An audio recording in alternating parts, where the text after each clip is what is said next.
El caso Alcácer y Antonio Anglés, 30 años. Después, ¿la verdad o un engaño? Han pasado más de 3 décadas y todavía el caso Alcácer sigue siendo la herida más abierta de España. 3 adolescentes salieron de casa buscando diversión y jamás regresaron. Lo que se descubrió después dejó al país entero en shock y hasta hoy las dudas siguen creciendo. En este video especial abordaremos 2 miradas de un mismo enigma. Primero, repasaremos las inconsistencias y misterios del crimen de Alcácer, considerado el más conocido de la historia española. Después, nos adentraremos en la figura de Antonio Anglés, el hombre señalado como el monstruo de este caso, pero que para muchos no fue más que un chivo expiatorio. Prepárate, porque lo que vas a ver no es un simple repaso de la historia, sino un análisis de las sombras, contradicciones y secretos que aún siguen sin respuesta.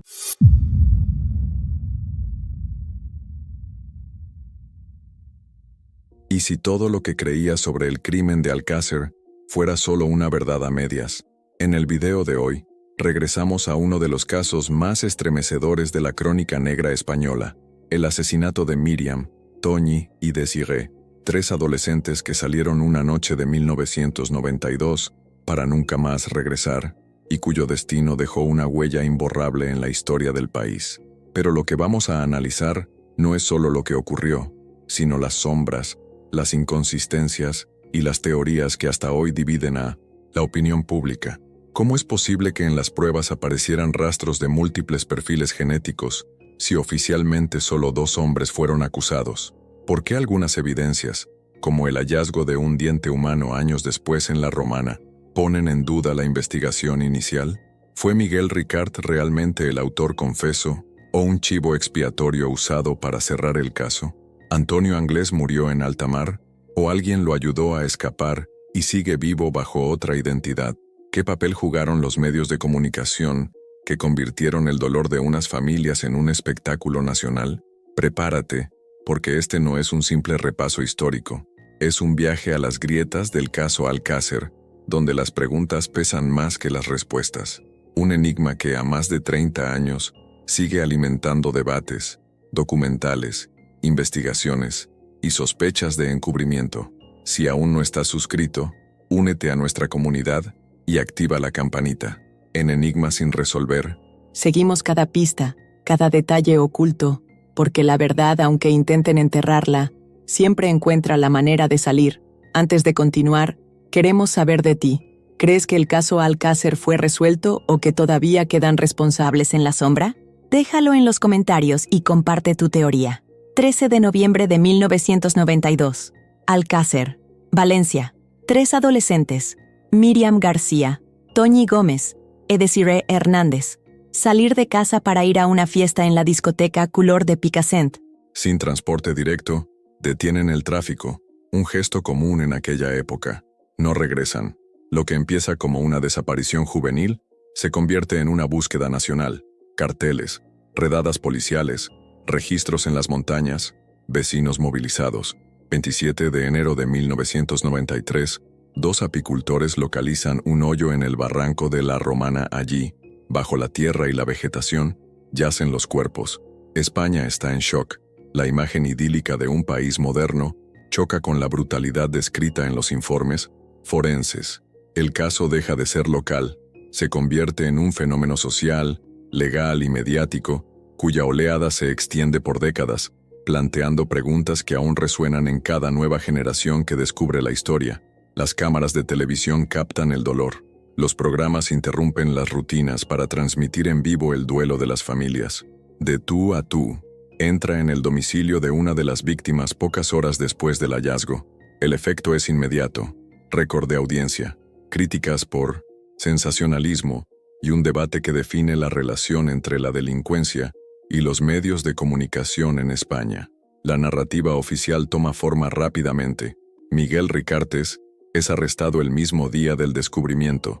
Antonio Anglés se convierte en el fugitivo más buscado del país. Mientras los titulares dramatizan, la investigación se acelera con reconstrucciones, confesiones controvertidas y filtraciones. Para el público, cada detalle, un coche visto, un objeto recogido, un rumor repetido, se convierte en una pieza de un oscuro rompecabezas. Así nace el caso Alcácer, como una obra abierta, una historia con hechos, versiones y silencios que compiten por la credibilidad en el espacio público. Desde el principio, aparecen grietas que alimentan teorías y sospechas. Se plantean preguntas sobre cadena de custodia de la evidencia, la limpieza y conservación de la escena, la forma en que autopsias y los sucesivos reconstrucciones. Años después, un diente humano se ubica en la zona de la Romana, lo que reavivó las críticas al trabajo de campo inicial. Los informes forenses ofrecen interpretaciones contradictorias sobre si hubo traslados, inmersión en agua o múltiples lugares de agresión. Mientras tanto, informes e investigaciones independientes mencionan perfiles genéticos múltiples, una hipótesis que para algunos sugiere que hubo más de 2 personas involucradas. Nada de esto altera el histórico fallo contra Ricard, ni pone fin a la búsqueda de Anglès, pero sí resuelve la cuestión. Los fallos operativos crearon sombras que nunca se han disipado por completo. 3 décadas después, la curiosidad colectiva se centra en Inglés. ¿Cómo escapaste? Habrías cruzado la península hasta Lisboa y te habrías embarcado como policía en el ciudad de Plymouth y logrado Dublín. Los tripulantes afirman haberlo visto. Un estibador afirma haber presenciado su escape a través de los cables del barco. Hay solicitudes de exhumación de cuerpos no identificados en la costa irlandesa por Pin Innocent. Confrontación genética. En 2021 la persecución se extendió. En 14 de diciembre de 2029, si no surge nada nuevo, se pueden prescribir ciertos caminos. Entre la versión de 2 autores, Ricard y Anglès, y la hipótesis de los más involucrados con protección, el público continúa comparando pruebas, informes y documentales recientes. El enigma persiste. ¿Hasta qué punto coincide la verdad judicial con la verdad de los hechos? ¿Y qué piezas faltan para resolver el rompecabezas de Alcácer? Poco después de que se encontraran los cuerpos, comenzó la investigación del caso. Alcácer se convirtió en un terreno plagado de contradicciones. Desde el principio, surgieron críticas sobre la forma en que se conservó la escena del crimen. La policía y los peritos forenses ingresaron a la fosa de la Romana sin los protocolos de seguridad adecuados, manipulando objetos, moviendo evidencia y dejando lugar a dudas sobre la autenticidad de algunos hallazgos. Meses después, cuando parecía que todo estaba documentado, un diente humano se encontró cerca del yacimiento, lo que alimentó aún más las sospechas de que la colección inicial estaba incompleta o manipulada. Para muchos, este detalle confirmó la teoría de que se ignoró, destruyó u ocultó deliberadamente evidencia crucial. Las autopsias también abrieron el camino a teorías paralelas. El médico forense Luis Frontela, quien analizó los restos en nombre de la acusación particular, señaló evidencias de que las jóvenes podrían haber sido trasladadas, que sus cuerpos presentaban signos de haber estado sumergidos en agua y que las agresiones no se corresponden únicamente con la versión oficial de Ricard y Anglès. Otros peritos desestimaron estas interpretaciones, alegando que no tenían suficiente base científica, pero el hecho de que hay informes contradictorios en un caso de tal magnitud alimentaron décadas de especulación. Hasta el día de hoy, algunos en el público creen que las conclusiones oficiales obligaron a cerrar el caso rápidamente sin aclarar todos los detalles. Otro punto que alimenta dudas son las muestras genéticas. Años después, en investigaciones independientes, los expertos afirmaron haber identificado entre 5 y 7 perfiles de ADN diferentes en relación con la escena del crimen. Oficialmente, solo Ricard y Anglès fueron declarados culpables. Entonces, ¿cómo podemos explicar la presencia de otros rastros biológicos, errores de laboratorio, contaminación o pruebas de que hubo más personas involucradas? Esta pregunta es una de las más frecuentes en los foros y redes sociales donde el caso sigue en curso, y a día de hoy no tiene una respuesta satisfactoria. También está el problema de las reconstrucciones policiales. Objetos que aparecían un día desaparecían al siguiente. Los detalles sobre cómo supuestamente fueron trasladadas las niñas cambiaban a medida que surgían nuevos testimonios, e incluso la cronología de los hechos presentaba lagunas. Todo esto formaba un mosaico confuso, en el que la versión oficial parecía más frágil con cada nueva revelación. Para muchas familias e investigadores independientes, estas inconsistencias no son meros errores, son síntomas de un caso mal manejado o manipulado intencionalmente, donde la prisa por presentar a los culpables pesó más que la búsqueda de la verdad absoluta. El resultado es que, en lugar de traer alivio, cada detalle de la investigación parece haber dejado la herida aún más abierta. El público se pregunta, ¿quién mintió? ¿Quién falló? ¿Y quién se benefició de estas fallas? Y sobre todo, ¿qué verdades quedan enterradas junto a Miriam, Toñi y Desiree? Si el caso Alcácer ya era espeluznante por la brutalidad de los crímenes, lo que vino después fue un torbellino de sospechas, teorías y contradicciones que convirtieron la historia en un auténtico campo de batalla social. Desde los primeros días del juicio, surgió una corriente de opinión que aseguraba que Miguel Ricart y Antonio Anglés no eran los únicos responsables. Para muchos, eran simples piezas sacrificables en un tablero mucho más grande, utilizado para encubrir a personas con poder. Aquí nace la llamada teoría de la moraleja, según la cual un grupo de políticos y empresarios habría organizado una fiesta macabra donde se filmó una película snuff con las víctimas. Según esta hipótesis, Ricart y Anglés serían los chivos expiatorios que absorbieron toda la culpa, mientras los verdaderos responsables quedaban intocables en la sombra. Otro punto que alimenta estas creencias es la presencia de múltiples perfiles genéticos encontrados en estudios posteriores en restos de evidencia. Investigaciones independientes han señalado que entre 5 y 7 perfiles de ADN distintos aparecieron en las muestras relacionadas con el caso, pero oficialmente, la versión judicial solo reconoció la implicación de Ricart y Anglés. ¿Cómo explicar esas huellas biológicas adicionales? ¿Errores de laboratorio? ¿Contaminación? ¿O la confirmación de que había más hombres en la fosa de la Romana aquella noche? El público nunca recibió una respuesta definitiva, y esa ausencia alimentó una de las mayores dudas del caso. ¿Cuántos participaron realmente en el secuestro, tortura y asesinato de Miriam, Toñi y Desiree? Las contradicciones también rodean la fuga de Antonio Anglés. La versión oficial sostiene que, tras huir de Valencia, viajó como polizón en el mercante ciudad de Plymouth, rumbo a Irlanda. Testimonios de tripulantes y un estibador del puerto de 1900 en Dublín aseguran haberlo visto, incluso bajando del barco con ayuda de cabos en plena noche. Pero otros sostienen que jamás salió de España y que todo lo del barco fue una cortina de humo para cerrar la historia. De hecho, en foros y programas de investigación, se ha especulado con que Anglés pudo ser protegido, silenciado o incluso eliminado para que no hablara. La verdad es que, a 30 años, su paradero sigue siendo un misterio que oscila entre la fuga internacional, la muerte en alta mar o la vida oculta bajo otra identidad. Por si fuera poco, familiares como Fernando García, padre de Miriam, avivaron el debate público al asegurar que Ricart no era el verdadero culpable, sino un peón en manos de otros. García participó en manifestaciones, denunció inconsistencias y dio voz a una parte de la sociedad convencida de que el juicio fue una puesta en escena. Su postura le costó críticas, pero también convirtió al caso en uno de los más comentados y polarizados de la historia española. Los 90, mientras algunos exigían justicia rápida, otros clamaban que la verdad estaba siendo enterrada bajo un manto de intereses y secretos. El resultado de todo este torbellino es que el caso Alcácer trascendió el ámbito judicial para convertirse en un fenómeno cultural y conspirativo. Más allá de los hechos, lo que quedó instalado fue la sospecha.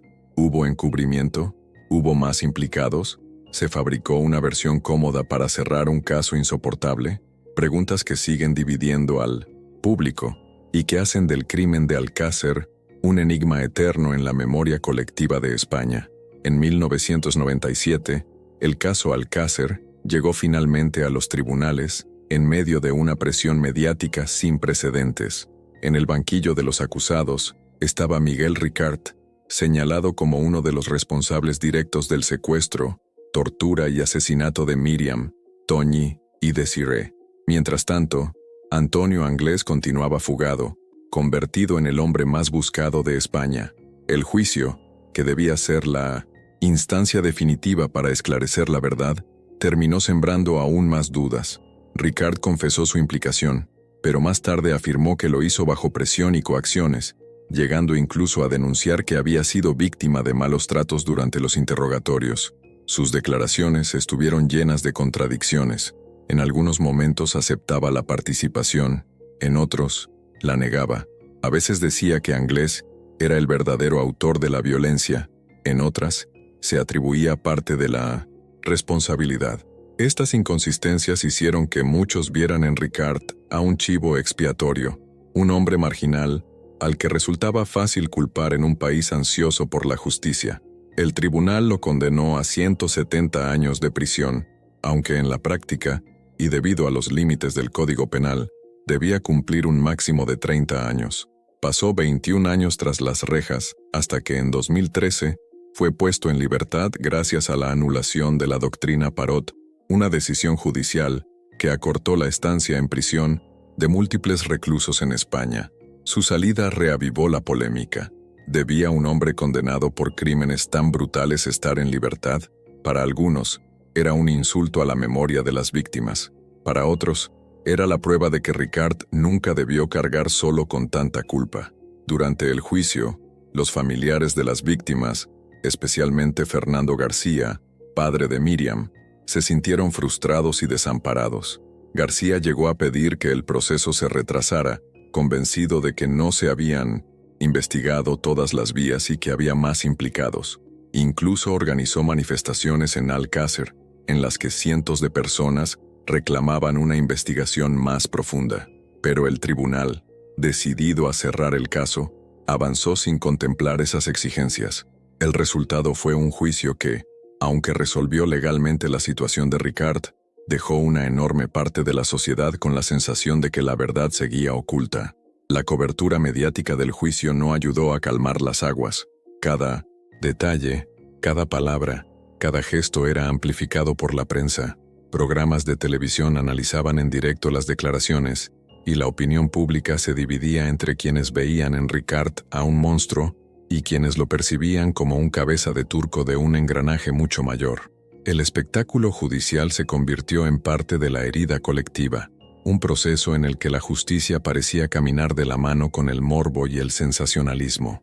Hoy, cuando se recuerda ese juicio, las mismas preguntas resurgen. ¿Fue Miguel Ricard realmente culpable de todo lo que se le atribuyó?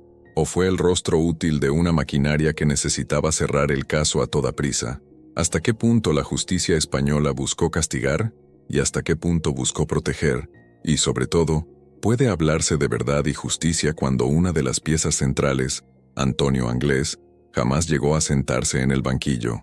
Han pasado más de 3 décadas desde aquel noviembre de 1992, pero el nombre de Alcácer sigue vivo en la memoria colectiva de España.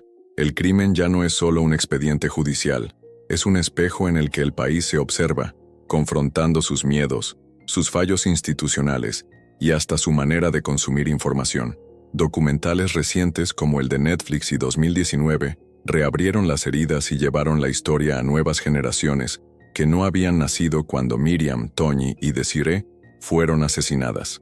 Jóvenes que descubren el caso hoy sienten el mismo escalofrío que recorrió a la sociedad en los 90 y se hacen las mismas preguntas que nunca fueron respondidas.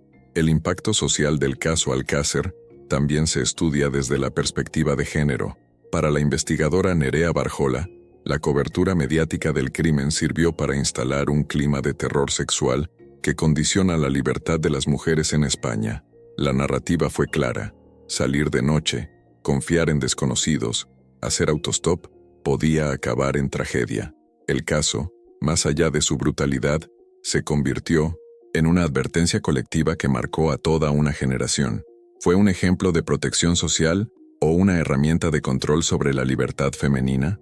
La discusión sigue abierta y forma parte de las consecuencias más profundas del crimen. Hoy, las teorías conspirativas no han desaparecido, al contrario, se han amplificado en la era digital. Foros, redes sociales y podcasts mantienen vivas hipótesis de encubrimientos, redes de poder y complicidades ocultas.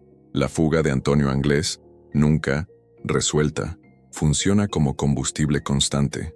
¿Murió ahogado en el mar? ¿Vive bajo otra identidad? ¿O fue protegido por alguien que necesitaba silenciarlo? El misterio de su paradero se ha convertido en el símbolo de todas las sombras del caso, y mientras no haya pruebas definitivas, seguirá siendo una herida abierta.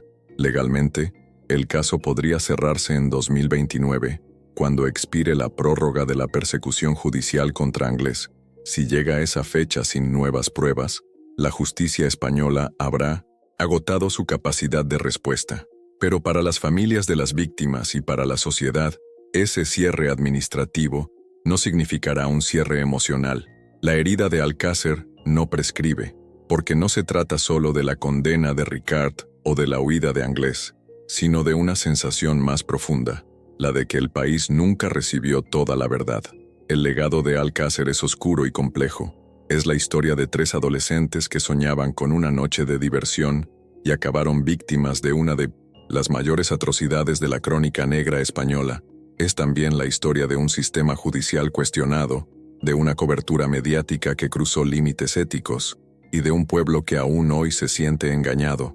El caso Alcácer no terminó en 1997, ni terminará en 2029.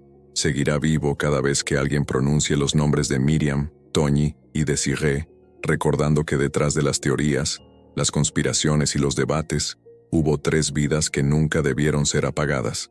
Ahora queremos escuchar tu opinión. ¿Crees que el caso Alcácer fue resuelto realmente? ¿O todavía hay verdades ocultas que nunca salieron a la luz? ¿Miguel Ricard fue un culpable justo o un chivo expiatorio? ¿Antonio Anglés murió en el mar o sigue vivo bajo otra identidad? Déjanos tu comentario y abre el debate. Hasta aquí hemos visto las claves y las preguntas sin resolver del crimen de Alcácer, pero la historia no termina ahí, porque hay un nombre que aparece una y otra vez, un rostro que se convirtió en sinónimo de terror, misterio y huida: Antonio Anglés. Ahora pasaremos a la segunda parte de este video, donde intentaremos responder: ¿fue realmente el culpable de la masacre? ¿O alguien necesitaba cargarle toda la culpa para cerrar el caso más incómodo de España? ¿Qué pasó realmente con Antonio Anglés? Han pasado más de 30 años desde el brutal crimen de Alcácer, y todavía su nombre sigue siendo un eco de misterio y terror en toda España. El hombre más buscado de la historia criminal española desapareció de la faz de la tierra tras convertirse en el principal sospechoso del secuestro, tortura y asesinato de Miriam, Toñi y Desiré. Pero, ¿acaso murió ahogado en alta mar como sostienen algunos informes? ¿O sigue vivo bajo una identidad falsa, protegido por una red que le permitió escapar y esconderse durante décadas? En el episodio de hoy vamos a sumergirnos en las teorías más inquietantes, las pistas ignoradas y las fugas imposibles que convirtieron a Anglés en una sombra inalcanzable. Todo comenzó en enero de 1993, cuando tras el hallazgo de los cuerpos en el barranco de La Romana, Miguel Ricard fue detenido y confesó su participación en el crimen. Pero Antonio Anglés, su supuesto cómplice, desapareció iniciando una fuga que se convertiría en leyenda. Durante semanas fue visto en varios puntos de la península, siempre escapando por minutos de los cercos de la Guardia Civil, hasta que su rastro lo llevó hasta Lisboa, donde logró embarcarse de polizón en el carguero City of Plymouth, con rumbo a Irlanda. Y aquí es donde la historia se rompe en 1000 pedazos. ¿Cómo un hombre perseguido por toda España, sin recursos, pudo llegar tan lejos sin ser atrapado? La versión oficial sostiene 2 hipótesis principales. La primera, que Anglés murió ahogado en la bahía de Dublín después de escapar del barco en el que viajaba oculto. Una muerte anónima que explicaría por qué nunca volvió a saberse de él. Pero la segunda hipótesis, mucho más perturbadora, asegura que logró huir y reinventarse bajo una identidad falsa, quizás en América Latina, quizás en otro rincón de Europa, viviendo hasta hoy como un hombre libre. Lo inquietante es que ninguna de las 2 versiones ha podido probarse al 100%, ni restos humanos, ni pruebas de vida definitivas han aparecido en 3 décadas. Lo cierto es que cada pista abre más preguntas que respuestas. En 1995, se encontró un cráneo en la ciudad irlandesa de Cork, y se pensó que podía ser suyo. La policía científica lo analizó, pero el resultado fue negativo. En años posteriores hubo supuestos avistamientos en Brasil, Argentina, Uruguay, República Dominicana e incluso México, pero todos resultaron inconclusos. El misterio creció aún más con los testimonios recogidos en la docuserie Anglés, Historia de una fuga, donde marineros del City of Plymouth aseguraron que lo vieron a bordo y que incluso podría haber escapado en el puerto de Dublín, deslizándose por las amarras del barco en pleno registro policial. Si eso es cierto, estaríamos hablando de un fugitivo que no solo engañó a las autoridades españolas, sino también a la policía irlandesa, logrando desaparecer en un país extranjero como si se hubiera desvanecido en el aire. Algunos investigadores sostienen que alguien dentro del barco le ayudó a huir y que después fue visto por última vez en las calles de Dublín. Otros incluso vinculan su fuga con la desaparición de una joven estadounidense en Irlanda, apenas 48 horas después de que Anglés desapareciera del radar. ¿Coincidencia? ¿O la prueba de que seguía vivo y peligroso? Y aquí aparece otra capa oscura en esta historia. ¿Pudo Antonio Anglés haber contado con protección de redes criminales o incluso de instituciones que prefirieron dejarlo escapar? Los errores en la investigación fueron tantos que alimentan esta sospecha. Órdenes internacionales que se emitieron tarde, testigos que nunca fueron interrogados, pruebas que quedaron sin analizar, declaraciones ambiguas recogidas a medias. Todo esto hace que muchos crean que no se trató solo de la suerte de un fugitivo, sino de un encubrimiento deliberado, porque lo que está en juego no es solo su paradero, sino la verdad completa del crimen de Alcácer. Y lo más inquietante de todo, si nadie lo encuentra antes del 14 de diciembre de 2029, el caso prescribirá y legalmente Antonio Anglés será un hombre libre, aunque apareciera vivo mañana mismo. El crimen más atroz de la historia reciente de España podría quedar para siempre sin justicia plena. ¿Qué crees tú? ¿Antonio Anglés murió realmente en Irlanda? ¿O sigue vivo bajo otra identidad? ¿Fue la fuga de un hombre con suerte? ¿O el encubrimiento perfecto? ¿Cómo es posible que tras 3 décadas y cientos de pistas siga siendo un fantasma intocable? Este es solo el inicio, porque en los próximos bloques vamos a desentrañar las fugas imposibles, los errores policiales y las teorías más perturbadoras sobre el hombre que se convirtió en una sombra eterna.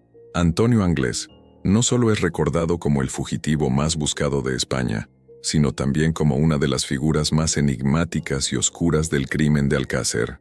Pero, ¿qué se sabe realmente de él antes de aquella fatídica noche de noviembre de 1992? Anglés nació en Sao Paulo, Brasil, pero llegó a España siendo un niño. Creció en Catarroja, Valencia, en un entorno marcado por la violencia, el abandono escolar y una vida al límite. Desde joven acumuló un largo historial delictivo, robos, agresiones, secuestros e incluso maltratos brutales a sus parejas. Sus propios vecinos lo describían como un hombre violento, impredecible y sin control. Este pasado turbulento lo convirtió en el candidato perfecto para ser señalado como el monstruo responsable de Alcácer. Sin embargo, aquí surge una gran incógnita. ¿Fue realmente Anglés el asesino de Miriam, Toñi y Desiree, o fue un chivo expiatorio ideal? La opinión pública lo convirtió en el rostro del mal, pero su fuga perfecta y los errores en la investigación alimentaron teorías alternativas. Hay quienes aseguran que él era culpable sin lugar a dudas, pero también hay quienes creen que Anglés fue usado como una cortina de humo para encubrir a otros culpables, con más poder e influencia. Y es aquí donde la pregunta se vuelve inevitable. ¿Era Antonio Anglés un psicópata sanguinario que actuó por placer? ¿O fue una pieza sacrificada para proteger a alguien más? Los expedientes judiciales y los testimonios lo pintan como un hombre despiadado.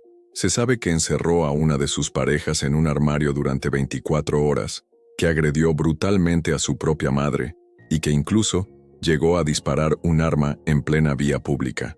Estos antecedentes parecen confirmar que tenía la capacidad de cometer el crimen de Alcácer, pero al mismo tiempo, algunos investigadores sostienen que toda esta imagen fue aprovechada para cargar sobre él el peso de un crimen atroz que quizá involucraba a más personas. Porque lo inquietante es que, pese a que fue declarado como principal culpable, nunca hubo pruebas directas que lo situaran en la escena del crimen más allá del testimonio de Miguel Ricard. Entonces la duda queda abierta. ¿Y si Ricard mintió para salvarse? ¿Y si Anglès nunca participó, pero lo convirtieron en el monstruo ideal para cerrar el caso? Estas preguntas son las que hacen que su figura siga siendo tan polémica y discutida. Y aquí queremos escuchar a nuestra comunidad. ¿Crees que Antonio Anglès fue realmente el culpable de Alcácer? ¿O fue un inocente convertido en el rostro del mal para encubrir a otros? ¿Es posible que todo lo que sabemos de él sea solo la parte conveniente de la historia? En el próximo bloque vamos a sumergirnos en detalle en la fuga imposible. Cada movimiento de Anglès desde que salió de Catarroja hasta su desaparición en Lisboa. Porque entender cómo logró escapar quizás sea la clave para comprender si hablamos de un simple criminal con suerte o de un encubrimiento deliberado. Después de que Antonio Anglès fuera señalado como el principal responsable de Alcácer, comenzó una de las huidas más extrañas y polémicas de la historia criminal de España. Todo empieza el 27 de enero de 1993, cuando la Guardia Civil descubre las fosas en La Romana, y días después, la atención mediática estalla. Anglès se esconde primero en casa de su familia en Catarroja, Valencia. Según los testimonios, pasó por allí varias veces, siempre con prisas, hambriento, mal vestido y con un aspecto cada vez más deteriorado. Pero la pregunta que ha perseguido durante décadas es, ¿cómo pudo moverse con tanta facilidad alguien tan reconocido, con su rostro apareciendo en cada noticiero y en carteles por toda España? La versión oficial indica que Anglès comenzó a desplazarse en trenes, camiones y vehículos particulares, cruzando pueblos, ocultándose en almacenes e incluso durmiendo en vagones de mercancías. Se sabe que en Villamarxant robó comida, en Minglanilla fue visto pidiendo agua, y en Cuenca, presuntamente, se subió a un tren rumbo a Madrid. Cada parada generaba un testigo, pero nunca una captura efectiva. Y aquí surge la gran duda. ¿Fue esta huida un golpe de suerte impresionante? ¿O hubo alguien que le facilitó el camino? Porque resulta casi increíble que un hombre tan buscado lograra permanecer invisible durante semanas. La parte más inquietante llega cuando logra llegar a Portugal. Allí, según la investigación, se coló en un barco, el City of Plymouth, que zarpaba hacia Irlanda. El 18 de marzo de 1993, fue descubierto como polizón por la tripulación, encerrado en un camarote bajo vigilancia. Y aquí ocurre lo inexplicable. Anglès, sin armas, sin contactos, supuestamente debilitado y acorralado, logra escapar del barco en el puerto de Dublín sin que nadie pudiera detenerlo. ¿Cómo es posible que un fugitivo internacional, vigilado y rodeado, desapareciera en medio de un control marítimo? Esta parte de la historia es una de las más cuestionadas, porque para muchos simplemente no encaja. Desde ese momento, Antonio Anglès se convierte en un fantasma. Nunca más se le volvió a ver oficialmente, y hasta hoy no hay pruebas claras de su paradero. ¿Se ahogó intentando huir? ¿Logró esconderse en Irlanda? ¿O alguien con poder se encargó de sacarlo de la escena? Cada teoría abre un nuevo capítulo de sospechas. Para algunos, la fuga confirma que tenía cómplices y protección. Para otros, demuestra la incompetencia de las autoridades. Y aquí queremos plantear la duda directamente a nuestra audiencia. ¿Creen que Anglès fue un fugitivo con una suerte increíble, capaz de burlar a toda Europa durante semanas? ¿O más bien fue dejado escapar para que el caso Alcácer no señalara a otros implicados más influyentes? Su fuga imposible sigue siendo uno de los mayores enigmas de la historia criminal española, y quizá la clave para entender si realmente fue culpable o simplemente un nombre conveniente para cargar con el horror. En el siguiente bloque, nos adentraremos en las teorías que rodean su desaparición, desde los que creen que murió en el mar, hasta los que aseguran que sigue vivo protegido por redes criminales. Y una vez más, la gran pregunta, ¿Antonio Anglès es un asesino que escapó de la justicia o un fantasma creado para encubrir una verdad mucho más oscura? Cuando hablamos de las teorías sobre Antonio Anglès, entramos en un terreno donde la realidad y la especulación se mezclan, hasta el punto de que ya no sabemos qué creer. Después de su supuesta fuga en el barco City of Plymouth, la investigación oficial sostiene que se escabulló en el puerto de Dublín y desde ahí desapareció sin dejar rastro. Pero, ¿realmente fue así? Muchos investigadores independientes, periodistas y hasta exagentes policiales afirman que este relato tiene más agujeros que certezas. Por ejemplo, hay quienes aseguran que Anglés jamás pudo haber sobrevivido en alta mar, debilitado y sin recursos. Algunos creen que murió en el intento y que su cuerpo quedó en el océano Atlántico. Sin embargo, si eso fuera cierto, ¿por qué nunca se encontró ni una sola evidencia, ni una prenda, ni un objeto que confirmara esa versión? El mar guarda secretos, sí, pero ¿no es sospechoso que convenientemente nadie haya podido verificar su destino final? Otra teoría muy difundida plantea que Anglés sí logró llegar a Irlanda, pero no actuó solo. Según esta hipótesis, contó con la ayuda de redes criminales que lo protegieron y le ofrecieron refugio. Algunos periodistas han apuntado a que estas redes podrían estar vinculadas al narcotráfico internacional, lo que explicaría cómo alguien sin dinero, sin pasaporte y siendo el hombre más buscado de España, logró cruzar fronteras como si nada. En este escenario, Anglés habría sido trasladado a otros países europeos o incluso a América Latina, donde se habría ocultado bajo identidades falsas. Pero aquí surge otra pregunta inquietante. ¿Por qué, si realmente seguía vivo, nunca se atrevió a contactar a su familia ni una sola vez en todos estos años? Ni una carta, ni una llamada, nada. Para algunos, eso es prueba de que murió. Para otros, es señal de que fue silenciado para siempre. También existe una teoría aún más polémica, que Antonio Anglés nunca huyó realmente y que toda la historia de su fuga fue fabricada. En este escenario, Anglés habría sido capturado, eliminado o desaparecido deliberadamente para encubrir a otros responsables mucho más poderosos del crimen de Alcácer.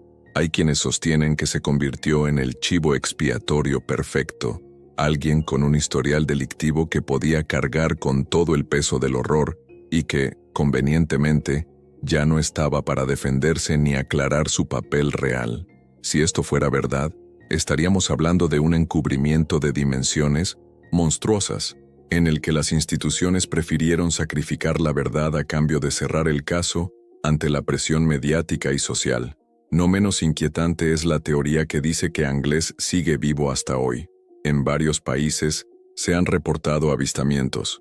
En Brasil, en Argentina, en Marruecos, incluso en Portugal, años después de su desaparición. Ninguna de estas pistas fue confirmada, pero cada una alimenta la sospecha de que alguien con recursos se encargó de mantenerlo oculto. Y aquí entra una idea perturbadora. ¿Y si Antonio Anglés no es solo un fugitivo, sino una pieza en un tablero mucho más grande? Una pieza que, al hablar, podría haber revelado verdades incómodas sobre los verdaderos responsables del caso Alcácer. Queremos escuchar su opinión. ¿Creen que Antonio Anglés murió en el mar y todo terminó ahí? ¿O piensan que sigue vivo, protegido por redes criminales y quizá vigilado de cerca por quienes no quieren que hable? ¿O fue, desde el inicio, una figura fabricada para desviar la atención y encubrir un crimen aún más siniestro? Este es el gran dilema del caso Alcácer, y cada teoría nos deja con más preguntas que respuestas. Lo único seguro es que la desaparición de Antonio Anglés se convirtió en un enigma tan grande como el propio crimen. El nombre de Antonio Anglés no es solo el de un fugitivo, es un mito, una sombra que sigue persiguiendo al caso Alcácer más de 3 décadas después. Y es aquí donde las teorías se dividen radicalmente. Para muchos, Anglés fue sin duda el asesino y su fuga lo confirma, un criminal consciente de su culpa que prefirió arriesgar su vida antes que enfrentar la justicia. Pero para otros, su figura fue inflada, manipulada y convertida en el monstruo oficial para silenciar otras líneas de investigación. Lo cierto es que, con su desaparición, la sociedad española quedó atrapada en un dilema eterno. ¿Tenemos al verdadero culpable o simplemente a un fantasma conveniente? El paso de los años no ha hecho más que alimentar la leyenda. Cada pista no confirmada, cada avistamiento sin pruebas, cada silencio de las autoridades han servido para avivar la idea de que hay algo que nunca nos contaron. Las familias de las víctimas, al igual que miles de ciudadanos, sienten que se utilizó a Anglés como una cortina de humo, porque si realmente fue el asesino, ¿por qué nunca se presentaron pruebas concluyentes? Y si no lo fue, ¿Qué secretos tan oscuros esconde este caso para que se necesitara un villano oficial en el que concentrar todo el odio y el miedo? El mito inglés también nos recuerda otra cosa: cómo los casos mediáticos pueden transformar a una persona en leyenda viva o muerta. Inglés ya no es solo un sospechoso, es un símbolo del fracaso de la justicia, de la manipulación mediática y de la desconfianza hacia las instituciones. Hoy, cada vez que alguien menciona a Alcácer, inevitablemente aparece su nombre, como si estuviera condenado a ser recordado por siempre, aunque nunca se le haya juzgado en un tribunal. Y es aquí donde queremos saber tu opinión. ¿Crees que Antonio Inglés fue realmente el asesino de las niñas de Alcácer? ¿O fue una pieza usada para ocultar verdades más profundas? ¿Piensas que todavía sigue vivo, escondido en algún rincón del mundo, o que murió en la huida y nos dejaron con una mentira oficial? Tu voz es fundamental, porque este caso no solo pertenece a los archivos judiciales, pertenece a la memoria colectiva, y mientras no se resuelva, seguirá siendo una herida abierta. En este nuevo bloque vamos a profundizar en uno de los puntos más polémicos y turbios alrededor de Antonio Inglés: su supuesta fuga internacional. Después de que se difundiera la versión oficial de que había escapado tras los asesinatos de Alcácer, comenzaron a surgir relatos contradictorios que levantaron más preguntas que respuestas. Según las autoridades, Inglés habría recorrido varios kilómetros escondiéndose en casas abandonadas, viajando en trenes de manera clandestina y hasta llegando a colarse en barcos que salían hacia Irlanda. Sin embargo, muchos investigadores y periodistas consideran esta versión poco menos que inverosímil, ya que implicaría que un hombre perseguido intensamente por toda España, cuya foto estaba en cada comisaría, habría logrado moverse con absoluta libertad, como si fuera invisible. ¿Realmente alguien puede creer que un fugitivo tan reconocido pudo haber llegado a otro país sin ayuda? Las versiones sobre su paradero se multiplicaron. Unos afirmaban que había muerto en alta mar y su cuerpo jamás fue recuperado. Otros sostenían que logró rehacer su vida en Brasil, protegido por redes criminales internacionales. También circuló la hipótesis de que jamás abandonó España y que en realidad fue silenciado para cerrar el caso rápidamente, dejando como única verdad oficial su fuga imposible. La pregunta que arde en la mente de muchos es: ¿de quién se beneficiaba mantener a Antonio Inglés como un fantasma, un enemigo, invisible que nunca podía ser atrapado? Algunos creen que sirvió como tapadera perfecta, un culpable ausente sobre el cual se podía cargar todo el peso del crimen, mientras se evitaba investigar a otros posibles responsables con conexiones de mayor poder. El caso Alcácer no solo quedó marcado por la brutalidad de lo ocurrido con las 3 jóvenes, sino también por este personaje que, más de 30 años después, sigue siendo una sombra inquietante, un hombre convertido en leyenda negra. Para unos, el monstruo que escapó de la justicia; para otros, un chivo expiatorio al que jamás se le dio voz ni defensa. La incertidumbre sobre si sigue vivo, escondido en algún rincón del mundo, o si su destino ya fue sellado hace décadas, mantiene vivo el enigma. Y aquí es donde quiero hacerte una pregunta directa. ¿Crees que Antonio Inglés logró escapar realmente, o todo fue parte de un encubrimiento cuidadosamente elaborado? Déjamelo en los comentarios, porque tu opinión es clave para entender hasta qué punto este caso es una de las heridas más abiertas de la historia criminal de España. Este ha sido otro capítulo de Enigmas sin resolver, donde seguimos desentrañando uno de los casos más oscuros de España. Si te impactó esta investigación y quieres que sigamos revelando lo que otros prefieren callar, no olvides suscribirte al canal, activar la campanita y compartir este video para que más personas conozcan la verdad detrás del mito de Antonio Inglés. Déjanos tu comentario. ¿Inocente, culpable o un chivo expiatorio? Queremos leer tu opinión y debatir juntos este enigma que, aunque pasen los años, sigue estremeciendo a todos.